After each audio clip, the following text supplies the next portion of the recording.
أنا مع المقولة اللي بتقول إن ريحة الخبيز في البيت بركة. تعالوا بقى النهاردة أرجعكم لريحة وبركة وأيام وطعم زمان، ونعمل أحلى فطاير متربين عليها وبطريقة كمان سهلة قوي. كيلو دقيق هحط عليه شمر وينسون، سمسم، خميرة، سكر، بيكنج باودر ورشة من الملح، وهكتب لكم ما تخافوش كل المقادير تحت الفيديو. هقلب المواد الجافة وهنزل بكوباية فيها ميكس بين السمنة والزيت.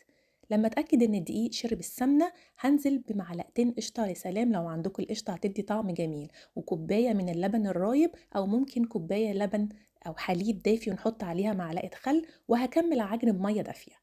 هغطي بقى العجينة ومعجنش كتير عشان ما تنشفش، هسيبها في مكان دافي وبعد ساعة هرجع الاقيها ارتاحت وخمرت وبقت طرية وزي الملبن معايا في التشكيل.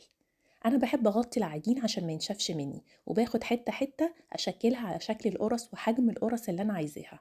هتلاقوها اتشكلت معاكم بكل سهولة. النهاردة انا عايزة احشيها جبنة وزعتر، ممكن تحشوها اي حاجة او تسيبوها كمان سادة.